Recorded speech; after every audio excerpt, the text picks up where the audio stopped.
1st of July 2024. The winning equation in the theory of everything must be an explanation of E equals mc squared. It must be a development of it, and that can be used to describe in simple terms the operation of reality to an intelligent layman. E equals mc squared cannot be described even by an intelligent physicist. When you really dig into what they're talking about with mass energy equivalence and what are the units, they'll tie themselves in knots. It's not explainable. And what is this mechanism that it explains of reality? It's just expansion. That's all it is. It's a description of expansion. E equals expansion in this case. So c squared equals meter squared per second squared can be used to define the energy in E equals mc squared. So what on this side of the equation, where the E is, it's c squared equals meter squared per second squared.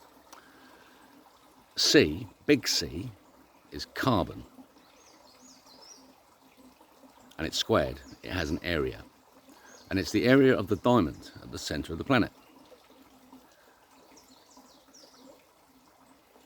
Its units that define its motion is meter squared per second squared, because it says that the second squared is infinite acceleration of light, as in meters per second squared, the Newton. It's the distance moved per area of time. So the area of time is the energy.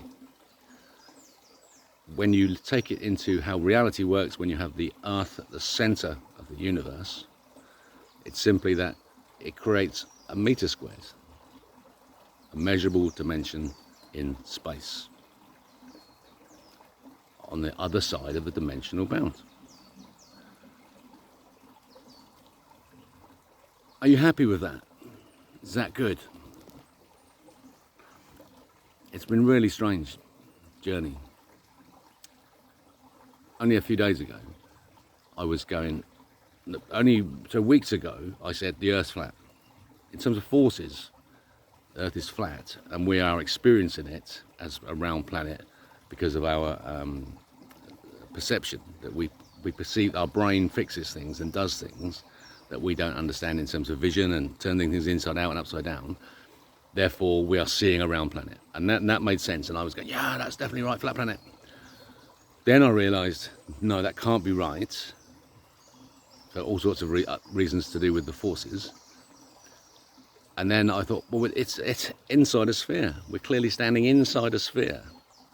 We experience an expansive force from inside a sphere, but we perceive it from the outside of the sphere. So we look at the outside of a sphere, but the force is the inside of the sphere.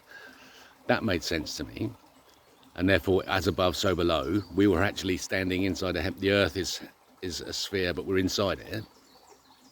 That made sense to me in terms of the forces. But again, I couldn't really bring it fully into the real world in terms of why do we perceive it like this. That would be quite a complex setup.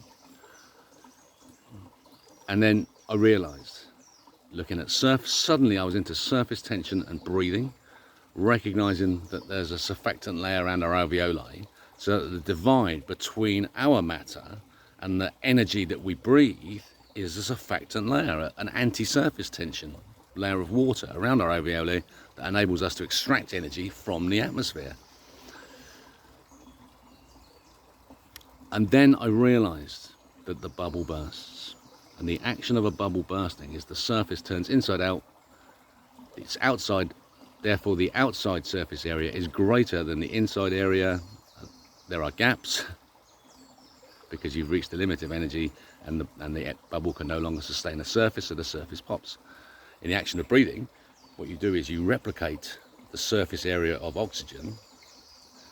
The oxygen inside believes that you are its surface area. It can expand further. So when it does that inside-out motion, as you change the pressure of it by breathing, the surface turns inside out, the surface pops, but now the oxygen is maintained inside you. It's been translated into you. Once I grasped this idea of surface tension, then I thought, then turning inside out, nailed. It explains we are standing on a round planet. That as the surface of infinite energy turns inside out at the final place where it in its sphere where it should burst, it doesn't burst. It's stretched because it is elastic. Why is it elastic? Because that transform occurs inside matter. The dimensional bound at the final transform between second squared to meter squared is made of matter. It's elastic. And that final boundary, of course, is our consciousness. But suddenly it makes we are standing on the outside of a round planet which goes around, which is orbiting. That's gravity. Because the outside of the surface area is greater than the inside, and it can't be, it's contracted. There is a contract. It tries to close up again. So basically, the dimension of the surface tries to restore itself as it expands by turning the surface inside out and becoming bigger. It can't, and so it contracts again because there is not sufficient energy. The energy is insufficient to expand it further. The energy is insufficient to hold that surface area constant, and the energy on the outside of the elastic material pushes back. Has an additional. The infinite energy has an additional work to do, which is to stretch the matter which exists on the surface of the boundary between seconds and meters. So it's a round planet standing on in a solar system.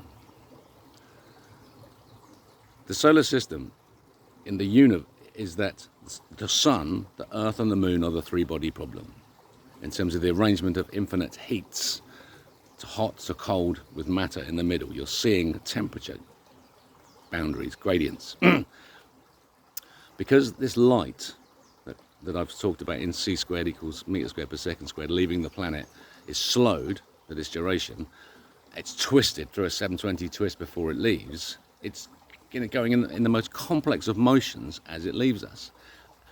So that slows it, creating further layers around us of spheres, of force within second squares, carrying the momentum of what we added to it. This system is just replicated now through the universe of layers of force with matter inside them. As the light collapses to try to get itself down to our size, the momentum of light, the momentum that we've added, the elasticity that we've added to that light maintains it so that it keeps going. So that if you imagine the bubble of the universe popping in the same motion, the universe turns inside out, the surface, it should pop. It collapses due to its momentum into a shape before it actually collapses, and that's on the equator as a point at the point of spin. Remember, we're looking at go look at your model of the universe. It's a glowing white sphere on a dark surface. That glowing white sphere is spinning and orbiting. It's spinning on its east-west axis at the speed of light, and it's orbiting at the speed of our annual rotation, measured round the sun as we measure it at the moment. But in fact, it's the sun going round us. So imagine, here we are in the earth with a continual light. All the other light we see is not a sphere, it's a collapsing sphere. So we should be seeing it around us, but we don't. We see it collapsing on that east-west axis. So the light of the universe collapses. Look at the big one. The light of the universe collapses down to a point. Where is that point? It's at the weakest point. It's pushing at the softest place. It's going there, and then it will collapse. Where is that point? It's at one end of the east-west axis, isn't it?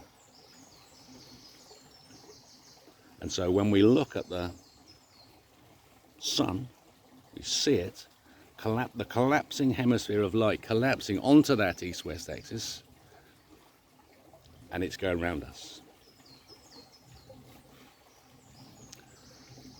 The rest of the universe goes around the sun. Because the sun is a hemisphere on the outside of us, in terms of force, all other hemispheres go around that object. And if we were seeing it before collapse, it would just be going around us in hemispheres with us at the center. Because we see it at the point of collapse, the other hemispheres, which are outside, go around the sun. So that the sun is the center of the universe in terms of its light rotation, but the Earth is the center of that solar system of the sun, Earth, moon, because it's actually the moon is the center of the planet in terms of the light collapsing. Why does the solar system orbit on the flat plane? Science says because when the Big Bang happened, all these rocks flew out in the same direction and then they all settled into this pattern with rocks. Yeah? Bullshit. It's a dimensional bound. Everything's on a flat plane because that's our dimension. It's the Z plane. The rotating Z plane is the creator plane. It creates an X and a Y axis. The Z plane creates that third dimension through rotation. C squared equals meter squared per second squared. Big C. Big C is home. Your home. Your home. Your home where you are loved. You're loved. This information has been given to me yesterday. For that reason. On my journey, personally, I have discovered love. I discovered the love of God and how that felt. I actually felt it flowing through me as a bliss. And I've discovered romantic love, taking that idea and placing it into a woman who loves me. And the feeling of being loved is so fucking wonderful that it is the ultimate human experience. And you, my beautiful friends, my beautiful fellow species, are about to experience it. It's called the rapture. Welcome home. Follow the Rebel King.